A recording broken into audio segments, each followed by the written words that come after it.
Hello students, कैसे हो आप लोग। अब चलते हैं आगे। और हमने पिछली बार बहुत कुछ किया। तुम कहोगे पढ़ाते रहता मास्टर, पढ़ाते रहता। हाँ भाई, मास्टर बीमारी है, पढ़ाते रहता है, फालतू बकवास नहीं करता। ऐसा भी नहीं कि फालतू बकवास नहीं करता, लेकिन फालतू बकवास करने के लिए समय चाहिए, उपलक्ष्य चाहिए। तो कैमरे से क्या फालतू बकवास करूँ। हालांकि अब मुझे कैमरे में शक्ल दिखने लगी बच्चों की। ऐसे मैं कैमरे में देखता हूँ तो मुझे दिखता है उसमें बहुत सारे छोटे छोटे छोटे बच्चे हैं, कैमरे के बच्चे, है ना। तो हम लोग ने कई सिंपल प्रॉब्लम्स की थी। सिंपल तो नहीं थी, कॉम्प्लेक्स ही थी या वॉट एवर। तो अब हम लोग क्या करते हैं कि जो हमने पिछली बार कंस्ट्रेंट पढ़ा था उसको एनएलएम में मिक्स कर देते हैं। तो अब हम करेंगे कंस्ट्रेंट वाली समस्याएं, कंस्ट्रेंट रिलेटेड प्रॉब्लम्स। कुछ ऐसी प्रॉब्लम जिसमें क्या लगता है, कंस्ट्रेंट लगता है। कुछ ऐसी प्रॉब्लम जिसमें क्या लगता है, कंस्ट्रेंट हुआ लगता है। कुछ ऐसी प्रॉब्लम जिसमें क्या लगता है, कंस्ट्रेंट। तो स्टार्ट करते हैं। तो let's start with this problem.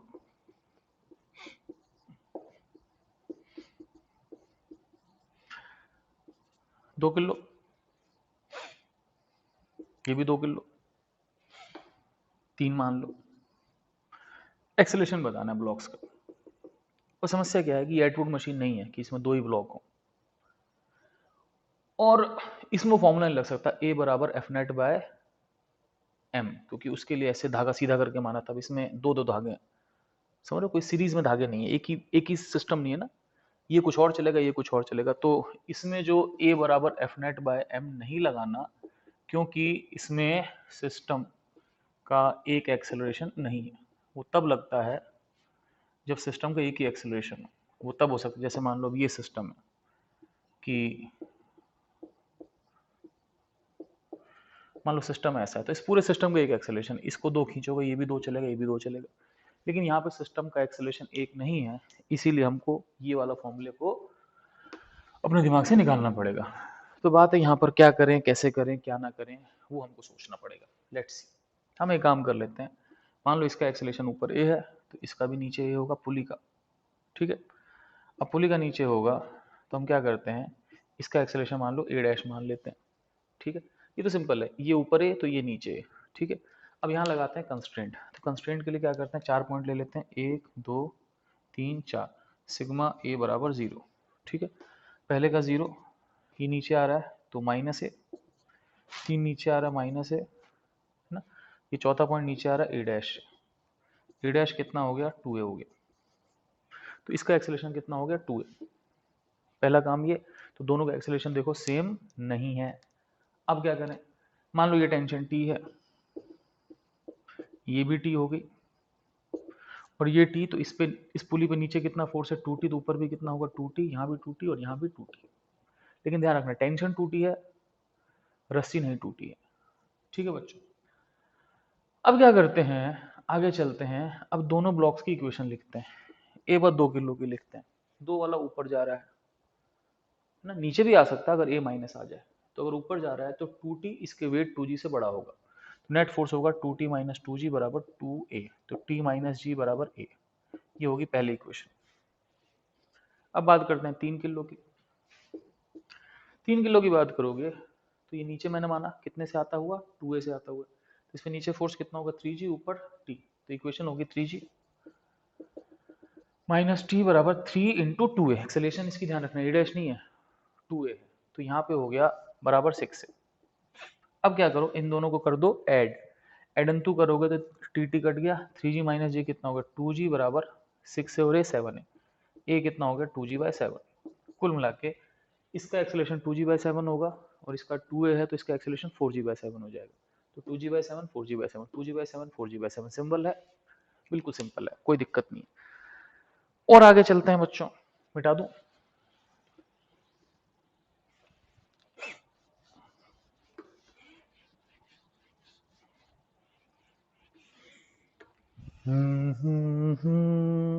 मान लो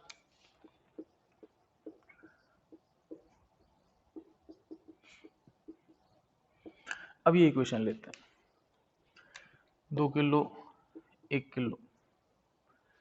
ये मान लो इधर ए से चलेगा, तो ये पुली भी नीचे ए से आएगी, और इसका मैं सीधे सीधे लिख रहा हूँ 2a, मैं नहीं समझा रहा क्यों। आप चाहे तो कंस्ट्रेंट लगा लो, लेकिन तुम कहोगे सर आपने कंस्ट्रेंट पढ़ाया कितना है, तो लो भैया लो 1 2 3 4 सिग्मा ए बराबर 0। आपने कंस्ट्रेंट नहीं पढ़ा तो आप पीछे की वीडियोस देख सकते हो। 1 0, ये नीचे आ रहा है तो माइनस है, ये भी नीचे आ रहा है माइनस है, और ये नीचे जा रहा है तो ये धागे की लेंथ को बढ़ा रहा है, प्लस ए डैश बराबर 0। तो ए डैश कितना हो गया, 2a हो गया। अब क्या करते हैं, अब लगाते हैं इक्वेशन। ये टेंशन t है तो ये t ये कितना होगा 2t। ठीक है, अगर मैं 2 किलो पे इक्वेशन लिखाऊंगा तो 2t बराबर 2 है, तो t कितना हो गया a। ठीक है, 2t बराबर 2 है तो t हो गया a। अगर मैं 1 किलो पे इक्वेशन लगाऊंगा तो g माइनस टी, 1g मतलब g मतलब 10 है, इसका वेट 1g। अब मैं लिखूंगा थोड़े बहुत हौच पौच हो जाएगा, आप लोग इतना कल मत हो ही। 1g माइनस टी बराबर 1 है, a की जगह a डैश, तो 1g हो गया 10 माइनस टी बराबर a डैश। a डैश कितना है 2a है। ठीक है, ये होगी दूसरी इक्वेशन। अब क्या करना है, इन दोनों को ऐड करना है, तो यहाँ कितना आ गया 10 बराबर 3a, a बराबर कितना हो गया 10/3। ठीक है, तो बस काम खत्म। तो इसका एक्सेलरेशन 10/3, इसका एक्सेलरेशन 2a मतलब 20/3। ठीक है, कोई समस्या नहीं। अब हम चलते हैं आगे, एक आध क्वेश्चन और करते हैं और फिर चिल मारते हैं। मिटा दूं?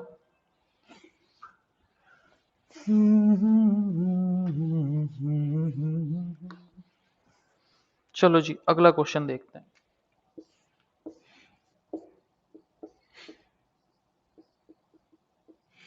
हम्म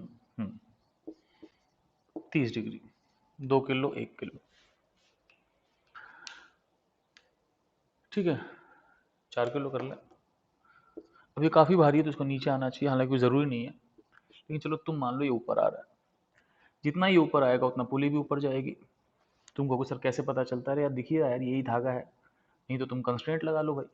इसका मान लेना ए डैश माइनस ए, और ये ऊपर इधर जा रहा है प्लस ए डैश बराबर 0, तो ए डैश बराबर ए। ये ए हो गया, इसको मान लो ए डैश। अब लगाना है कंस्ट्रेंट हुआ। क्या लगाना है? कंस्ट्रेंट हुआ। 1 2 3 4 5 6 सिग्मा ए बराबर 0। ठीक है, यहाँ कितना हो गया 0, 2 इधर जा रहा है माइनस है, 3 इधर जा रहा है माइनस है, 4 का 0 5 का 0, ये नीचे आ रहा प्लस ए डैश बराबर 0। ए डैश बराबर 2a हो गया। ठीक है, तो ए डैश हो गया मेरे पास 2a। अब दोनों के लगाते हैं इक्वेशन। अगर ये टेंशन t है तो ये t ये टेंशन कितनी होगी 2t हो गई। अब हम लिखते हैं इक्वेशन। पहले लिखते हैं 1 किलो की। 1 किलो मैंने नीचे माना है, हालांकि जाएगा ऊपर मुझे पता है, तो इस पे नीचे होगा 1g बोले तो 10 माइनस टी बराबर 1 इंटू 2a। ठीक है, 1g 10 माइनस टी बराबर 1 इंटू 2a। ठीक, 4 किलो की बात करेंगे तो 4 किलो मैंने ऊपर माना तो 2t ऊपर, और नीचे क्या होता है 4g साइन 30। 4g साइन 30 बोले तो 20। ठीक है, तो 2t माइनस 20 बराबर 4 इंटू ए एम ए। ठीक है, m 4 sorry m 4 acceleration a. ठीक है, अब ये छींक को मैं एडिटिंग करके हटाऊंगा तो है नहीं, इतना टाइम मेरे पास है नहीं। ठीक है, तो I hope you are understanding this equation. ठीक है, कोई दिक्कत नहीं है। अब क्या करते हैं हम, तो ये मेरे पास हो गया 2t, इसके ऊपर 2t है, नीचे इसका वेट का mg साइन थीटा लगेगा 20, 2t minus 20 equal to m into A 4 है। अब क्या करेंगे हम, इसको 2 से डिवाइड कर देंगे, तो t माइनस 10 बराबर 2 है। ठीक है, ये आएगा क्या इक्वेशन? ओ माय गॉड, चलो भाई अजीब सा क्वेश्चन हो गया, कोई दिक्कत नहीं। अब क्या हुआ, इन दोनों को ऐड करेंगे तो t से t कट गया। ठीक है बच्चों, तो 0 बराबर 4 है, a कितना आ गया 0, कोई दिक्कत। इस सिस्टम का एक्सेलरेशन 0 आ गया, फाइन। ये भी रुका रहेगा, ये भी रुका रहेगा, इट्स फाइन, कोई दिक्कत नहीं, हो जाता है, समटाइम्स इट डज हैपन। ठीक है, तो इट्स फाइन, कोई दिक्कत नहीं। अब हम चलते हैं आगे, हम एक आध क्वेश्चन और करते हैं और फिर बढ़ते हैं। मिटा दूं बच्चों?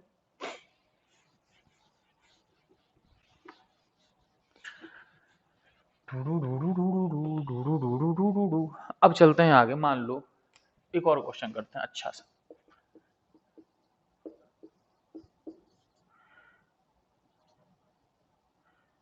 m 3 6 क्वेश्चन है कि m क्या होगा, so that m is at rest. m कितना होगा ताकि m रुका रहे, ठीक है ना। तो ये m कितना हो ताकि ये ना चले। अब समझना मेरी बात, अगर ये रेस्ट पर है तो ये रेस्ट पर है, तो ये नहीं चलेगा, तो ये पुली भी रेस्ट पर आ जाएगी। और पुली रेस्ट आते ही ये सिस्टम क्या बन गया, ये सिस्टम बन गया एटवुड मशीन। कौन सी मशीन, एटवुड मशीन, ठीक है। अब हमको सवाल पे ज्यादा डिटेल में नहीं जाना, कैसे मैं समझाता हूँ। मान लो ये टेंशन टी, ये टेंशन टी है, तो ये टेंशन क्या होगी, 2T, ये भी क्या होगी, टेंशन 2T। और समझना, इसके रेस्ट पे रहने का एक ही तरीका है कि इस पे नेट फोर्स 0 होगा। और नेट फोर्स 0 तभी होगा जब ऊपर नीचे के फोर्स बैलेंस होंगे, मतलब ऊपर 2T है, नीचे क्या होगा, mg। तो ये रेस्ट पे तभी रह सकता है जब 2T mg के बराबर हो, यानी कि T mg/2 हो। अब ये जो टेंशन होती है वो होती क्या है बच्चों, ये जो टेंशन होती है एटवुड मशीन में, वो मैंने कहा था फॉर्मूला रट लेना। मैंने कहा था टेंशन का फॉर्मूला होता है 2m1m2g/m1+m2। जी से जी कट गया। अब यहां से m कितना आ गया, m आ गया 4m1m2/m1+m2, ठीक है। m आ गया 4m1m2/m1+m2। 4 को 4 रखो, m1 को 3, m2 को 6, डिवाइड बाय 3 + 6, 4 3 12, 12 छक्के 72, 72/9। आंसर कितना हो गया, 8 मीटर, सॉरी 8 किलोग्राम। जनरली क्या करते हैं लोग, सोचते हैं कि ये बैलेंस तब होगा जब ये 9 है तो ये भी 9 है, लेकिन ऐसा नहीं होता। ये बैलेंस तब होगा जब ये टेंशन इसके वेट के बराबर होगी, ठीक है। और उस केस में आंसर आपके पास 8 किलोग्राम आएगा, ठीक है। कोई दिक्कत नहीं है, आगे चलें। चलो भाई आगे चलते हैं, मैं इसको मिटा रहा हूँ, मिटा दूं।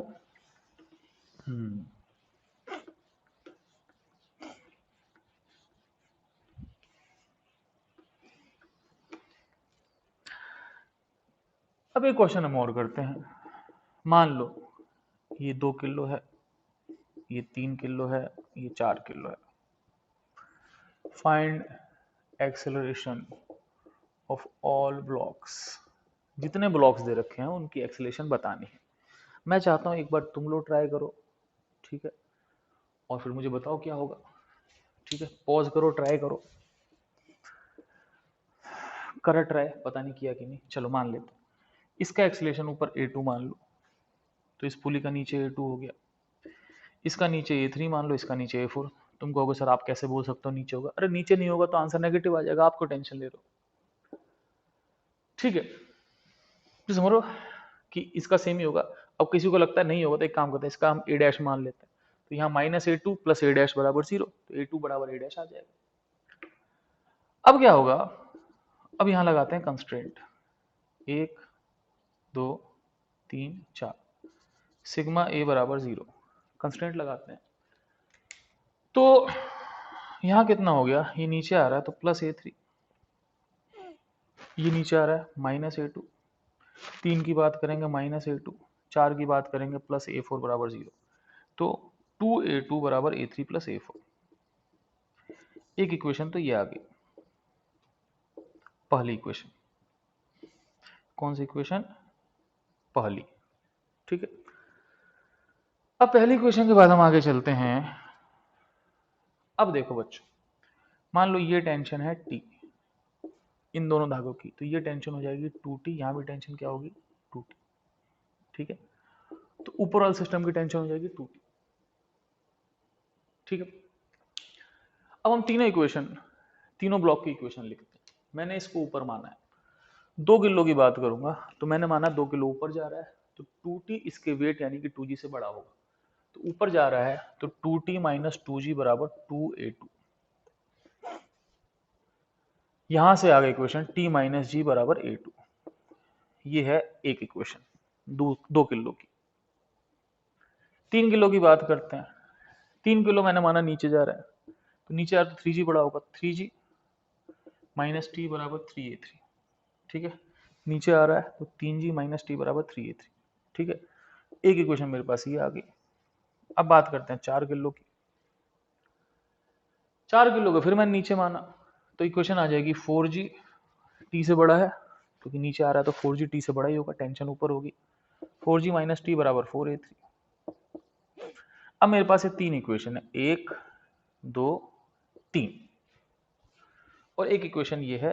ठीक है, तो इसको 1 बोला तो इसको 2 बोल देता हूँ, इसको 3 बोल देता हूँ, इसको 4 बोलता हूँ। मैं सॉल्व नहीं कर रहा, लेकिन आप सोचो, वहां से a2 की वैल्यू यहां डाल दो, यहां से a3 की वैल्यू यहां डाल दो। ठीक है, ये a4 क्या है? अच्छा, ये a4 है, और यहां से a4 की वैल्यू यहां डाल दो। a2 की वैल्यू t में है, t के टर्म्स में, a3 की वैल्यू भी t के टर्म्स में, और a4 की वैल्यू t के टर्म्स में। ये पूरी इक्वेशन टेंशन के टर्म्स में आ जाएगी। यहां से निकलेगी टेंशन, दोबारा टेंशन को वहां डाल दोगे तो आपके पास a2 भी आ जाएगा, a3 भी आ जाएगा, और a4 भी आ जाएगा, और आपका क्वेश्चन हो जाएगा। आई hope you understand, I am not doing this question, आप खुद ट्राई कर लेना। तो इस तरीके से आपका a2 a3 a4 को यहाँ पुट कर दोगे, तीनों t के टर्म्स में है, t आ जाएगा, t को दोबारा पुट कर दोगे, a2 a3 a4 आ जाएगा। मैं ये ड्रिल आपके लिए छोड़ रहा हूँ, आप इस ड्रिल को पूरा कर लेना, और मैं चलता हूँ आगे, मिटा दूं।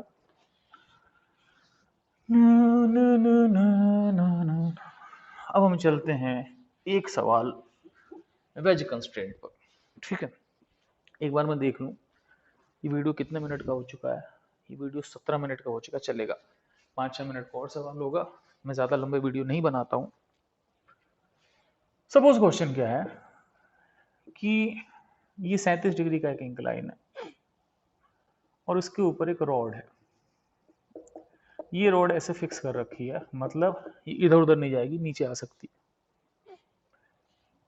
मान लो ये 3 किलो का वेज है, ये 2 किलो की रॉड है, सारा सिस्टम स्मूथ है, ऑल स्मूथ, नीचे फ्रिक्शन नहीं, इन दोनों बीच फ्रिक्शन नहीं। एक्चुअली ये नीचे आएगा वेट से तो इसको इधर धक्का देगा, तो इसका एक्सेलरेशन इधर हो जाएगा, मान लो ए है, मान लो इसका एक्सेलरेशन नीचे हो जाएगा बी। तो मुझे ए बताना है, मुझे बी बताना है। ठीक है, तो लेट्स सी ये दोनों वैल्यू कैसे निकलती है। ठीक है बच्चों, देखें, तो एक काम करते हैं, पहले हम लोग क्या करते हैं कि यहाँ पर एक सरफेस बनाते हैं, इस सरफेस पे दोनों का एक्सेलरेशन लिख देते हैं। तो इसका एक्सेलरेशन बी है, इसका एक्सेलरेशन ए है। अब यहाँ आते हैं, यहाँ पे एक नॉर्मल बनाया, नॉर्मल नॉर्मल बनाया, तो ये 37 डिग्री है, ये 53 होगा, या फिर 37 होगा। मैंने आपसे क्या कहा था कि नॉर्मल की डायरेक्शन में दोनों का एक्सेलरेशन क्या होता है, सेम। तो नॉर्मल की डायरेक्शन में इसका एक्सेलरेशन क्या होगा बच्चों, नॉर्मल की डायरेक्शन में इस एक एक्सेलरेशन होगा a sin 37, इधर cos इधर sin, और b का होगा b cos 37। 37 घट गया, 10 आ गया। नहीं भाई साहब, ऐसा मत कर देना, साइन 37 साइन इंटू 37 नहीं होता, वो साइन 37 एक पूरी चीज है।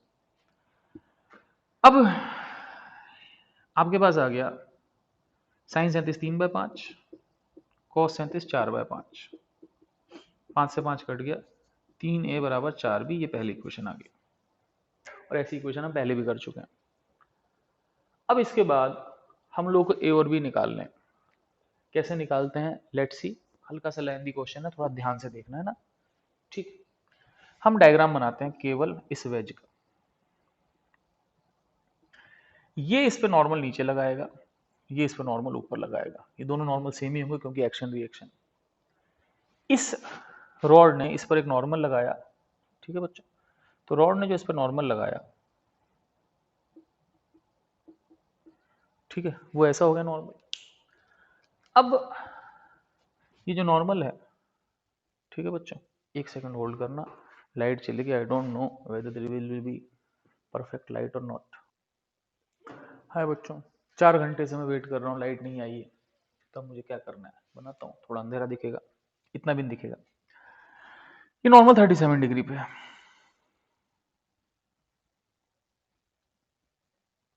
इसके दो कंपोनेंट करो, n cos 37 और n sin 37।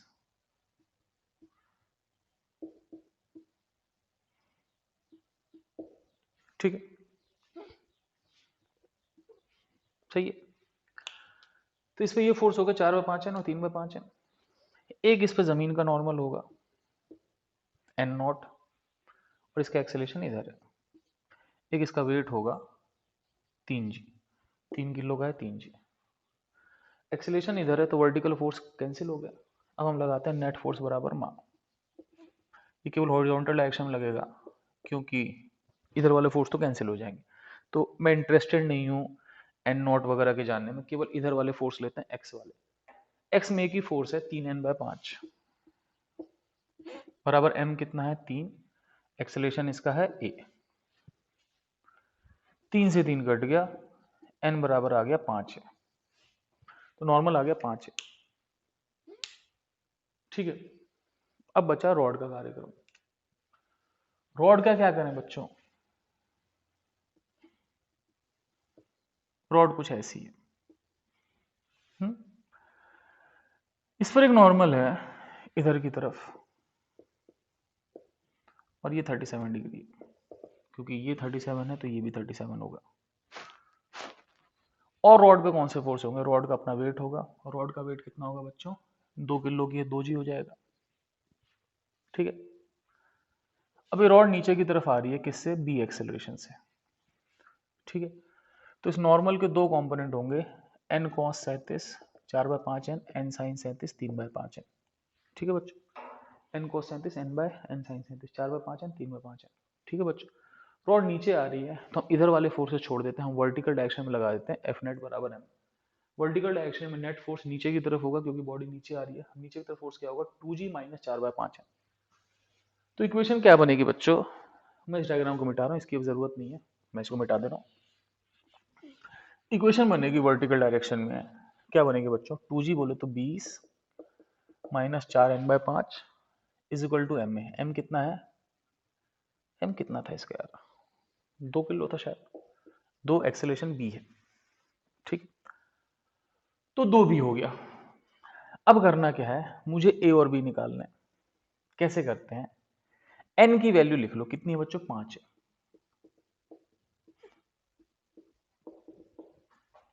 b की वैल्यू, b कितना है 3a/4।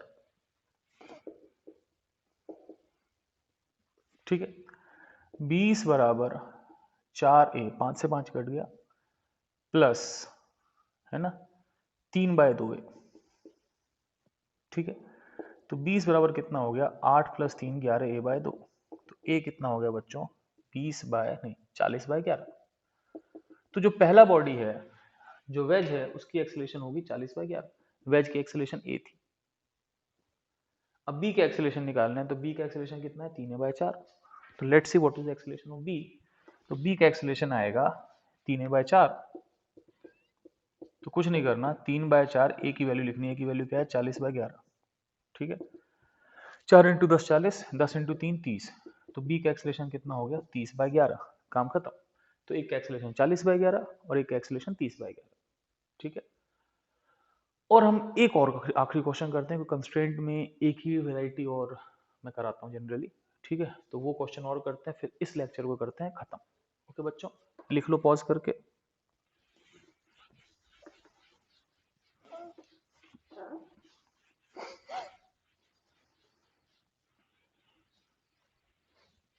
ठीक है, आखिरी क्वेश्चन ऐसा है कि ये क्वेश्चन बहुत अच्छा सा लगता है मेरे को।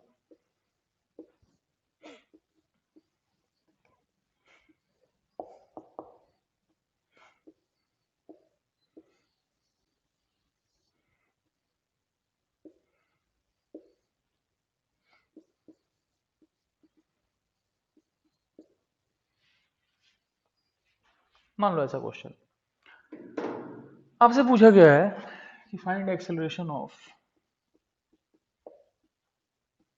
acceleration of 5 kg and moving pulley. इस 5 किलो का एक्सेलरेशन, और ये पुली तो फिक्स है, कहीं नहीं जाएगी, लेकिन ये ऊपर नीचे होगी, इसका एक्सेलरेशन बताना। This question is good. कैसे करना है मैं समझाता हूँ। मान लो ये टेंशन टी है, ये भी टी, ये भी टी और ये भी टी, सारी टी हो गई। इस पुली की बात करते हैं।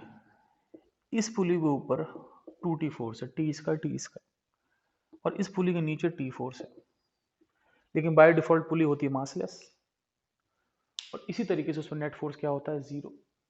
तो अगर इस पुली पे नेट फोर्स क्या है, जीरो है, तो नेट फोर्स जीरो होने का एक ही तरीका है कि 2t और t बराबर हो जाएंगे। 2t और t बराबर होंगे तो t इधर लाते हैं, t बराबर क्या होगा, जीरो। तो लो जी, इस केस में टेंशन हो गई जीरो। अब ये t तो ये भी 2t होगा, लेकिन t जीरो है तो ये भी जीरो। अब इस पे नीचे कितना फोर्स है, 5g। ठीक है, अब इस 5 किलो का एक्सेलरेशन कितना आएगा, a बराबर नेट फोर्स बाय मास।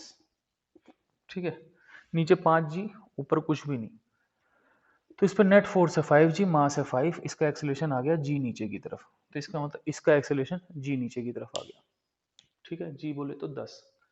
अब मुझे बताना है इस पुली का एक्सेलरेशन क्या होगा। उसके लिए हम लगाएंगे कंस्ट्रेंट। कैसे, मैं समझाता हूँ।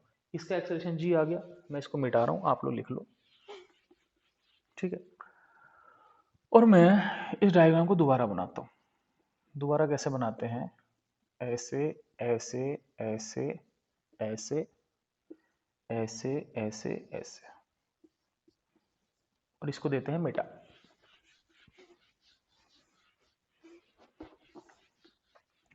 कुछ लोग बच्चे ऐसे हैं जो कंस्ट्रेंट टेंशन से बताते हैं, उनके पास एक मेथड होता है वर्चुअल वर्क मेथड, लेकिन वो मेथड कई बार फेल हो जाता है। कृपया उस मेथड में अभी ना पढ़ें। इसका एक्सेलरेशन नीचे जी है, तो ये जी से जाएगा, तो ये पुली इसके साथ फिक्स्ड है, तो ये भी जी से जाएगी। अब क्या करो, 1 2 3 4 5 6 7 8, 1 ये पॉइंट है, 6 ये 7 ये। ठीक है, सिग्मा ए बराबर 0। ठीक है बच्चों, अब स्टार्ट करते हैं 1 से। मान लो इसका एक्सेलरेशन नीचे a है और हमको a ही बताना है, तो 1 नीचे a से आ रहा है, तो 1 का माइनस है, 2 नीचे g से जा रहा है प्लस g, 3 नीचे g से जा रहा है प्लस g, 4 वहीं है, 5 वहीं है, 0 0, 6 और 7 दोनों नीचे a से आ रहे हैं, तो 6 भी लेंथ बढ़ा रहा है नीचे आके, और 7 भी लेंथ बढ़ा रहा है नीचे आके, प्लस a प्लस a, 8 जो है रुका पड़ा है, प्लस 0 बराबर कितना हो गया, 0। ठीक है, a कैंसिल हो गया, 2g प्लस a बराबर 0।